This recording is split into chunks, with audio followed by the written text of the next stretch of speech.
Planet kita seperti bawang bombay, dengan banyak lapisan berbeda. Saat ini, kamu sedang menembus kerak bumi. Ini seperti cangkang telur rebus, tipis dan keras, dan juga kurang dari 1% ukuran bumi. Di kedalaman 0,6 meter, kamu bertemu dengan hewan penggali. Tikus mondok dapat membuat terowongan lebih dari 18 meter per hari. Hampir 3 meter ke bawah, kamu akan terkejut. Apa itu cacing tanah? Panjangnya 90 cm. Kamu bergerak melewati 7 meter di bawah tanah. Jadi, kamu tidak akan melihat akar tanaman hutan tropis lagi. Kamu terbawa suasana, dan di kedalaman 12 meter, kamu hampir menabrak buaya Nil. Reptil ini menggali liang terdalam di antara semua hewan. Kamu melihat pertanian perkotaan bawah tanah, 33 meter di bawah permukaan, mereka menanam sayuran dan tanaman herba di sana. Di kedalaman 122 meter, kamu masih menemukan akar pohon, tapi itu akar terdalam yang diketahui. Akar itu milik pohon ara liar yang tumbuh di Afrika Selatan. Hampir 155 meter di bawah tanah, kamu akan menemukan kamar hotel. Itu salah silver mine, hotel terdalam di dunia yang dibangun di bekas tambang perak. Di kedalaman 286 meter, kamu melihat terowongan jalan raya. Itulah terowongan Eiksund di Norwegia dan melintas di bawah laut. Saat berada hampir 396 meter di bawah permukaan, kamu mencapai dasar sumur air. Sumur Woodington di Inggris adalah sumur tradisional terdalam di dunia. Itu dibangun untuk menyediakan air bagi rumah sosial. Di kedalaman 1006 meter, tekanannya mencapai 330 atmosfer. Itu seperti 4 gajah bertumpuk di kepalamu atau 2 panda yang menyeimbangkan diri di ibu jarimu. Kamu melihat cacing kecil hidup di tambang emas saat kamu berada lebih dari 1220 meter di bawah tanah. Pada tahun 2020 ini, konser terdalam di dunia berlangsung di kedalaman 1890 meter. The Soft Bottom Boys tampil di tambang Fels Creighton di Kanada. Kamu bergerak lebih dalam dan melihat tambang emas Homestake hampir 1520 meter di bawah permukaan. Sebelum ditutup pada tahun 2002, dahulu ini adalah tambang emas terdalam dan terbesar di Amerika Utara. Pada tahun 1965, ilmuwan berhasil mendeteksi dan menghitung partikel subatom kecil dari matahari. Itu terjadi di laboratorium yang ada di dalam tambang. Sedikit saja lebih dalam, suhunya menjadi sangat dingin. Itu ibun abadi, lapisan tanah beku permanen yang tebal dan tidak menghangat, bahkan di musim panas. Ini sebagian besar terjadi di daerah kutub. Yang paling tebal ada di Siberia Utara. Sekitar 1980 meter di bawah permukaan, kamu masih bertemu dengan beberapa makhluk hidup. Itu adalah springtail, serangga kecil tanpa mata, yang hidup di gua Krubera yang sangat dalam di negara Georgia. Di kedalaman hampir 2190 meter, kamu mencapai dasar gua Voronya di Georgia. Itulah gua terdalam di dunia yang telah diketahui. Jika pernah berada di tambang Creighton di Kanada pada bulan Mei 2005, kamu pasti pernah mendengar siaran radio yang paling dalam. Itu terjadi di kedalaman hampir 152 meter, lebih dalam daripada gua Voronya. Lift poros tunggal terdalam di planet ini mencapai 3110 meter di bawah tanah. Hewan multiseluler terdalam yang telah diketahui hidup di kedalaman 3600 meter di tambang Tautona di Afrika Selatan.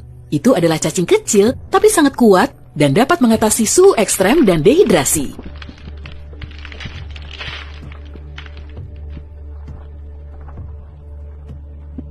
...6,5 km di bawah tanah adalah kedalaman rata-rata kerak samudra. Itu bagian dari kerak bumi yang terletak di bawah samudra, jauh lebih tipis daripada kerak benua. Di kedalaman yang sama, di Tiongkok Timur Laut, kamu bertemu dengan mikroba terdalam yang telah diketahui. Kamu akan melihat bagian bawah lubang buatan terdalam saat kamu turun ke kedalaman 3660 meter di bawah permukaan. Lubang bor super dalam kola hanya berdiameter 23 cm. Tapi tekanan di dasarnya sama dengan 4000 atmosfer, seperti 54 gajah bertumpukan di kepalamu. Lebih dari 14 km di bawah permukaan, kamu akan berada di genangan batu cair yang sangat panas. Itu adalah ruang magma supervulkan Yellowstone di bawah Taman Nasional Yellowstone di Amerika Serikat. Kamu menggali lebih dalam. Jika terus seperti itu, kamu mungkin akan segera menembus kerak bumi. Kerak samudra biasanya memiliki lebar 5-10 km, sedangkan kerak benua bisa mencapai 45 km di beberapa tempat. Tapi meski kerak samudra lebih tipis, ia jauh lebih padat. Itu sebabnya ia mengapung lebih rendah di mantel daripada di kerak benua. Bagian paling tebal dari kerak bumi terletak di bawah pegunungan. Akar gunung tidak sepadat pegunungan itu sendiri. Jika kamu meletakkan bahan pembuatnya di atas air, itu akan mengapung seperti gunung es. Semakin dalam kamu pergi, semakin panas keraknya. Di batas mantel, suhunya bisa mencapai 400 derajat Celcius. Kebanyakan oven batu pizza hanya bisa memanaskan hingga 260 derajat Celcius. Namun, kerak bumi adalah bagian terdingin di planet ini. Di kedalaman sekitar 29 km, kamu mencapai batas antara kerak bumi dan mantel atas bumi. Mencengangkannya, di sana tekanannya mencapai 10.000 atmosfer, itu seperti lebih dari 130 gajah yang menyeimbangkan diri di kepalamu. Mantel adalah lapisan batuan panas yang membentuk 2/3 dari seluruh massa bumi dan 84% dari volume bumi. Tebalnya 2.900 km dan merupakan campuran besi, silikon, magnesium, oksigen, dan Play-Doh. Yang terakhir bukan sih.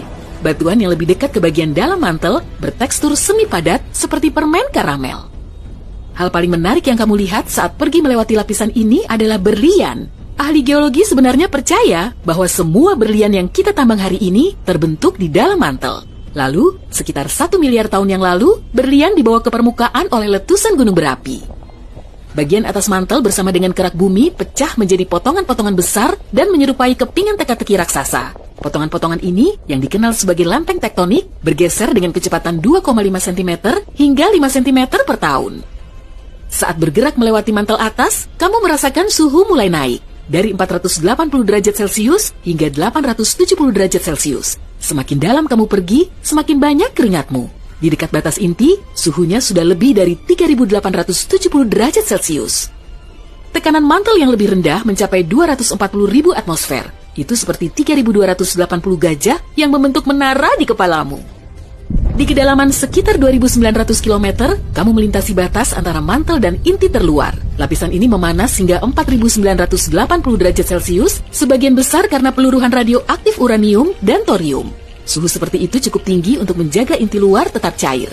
Meski tekanannya hampir 2 juta atmosfer, itu tetap belum cukup kuat untuk membuat besi menjadi padat kembali. Tebal inti luar adalah 2.400 km dan sebagian besar terbuat dari besi dan nikel dalam bentuk cair. Cairan ini berputar dalam arus turbulen yang masif dan menghasilkan medan magnet. Radiasinya sampai keluar angkasa sejauh 1,3 juta kilometer dan melindungi planet kita dari angin matahari. Di inti terluar, medan magnet bumi 50 kali lebih kuat daripada di permukaan.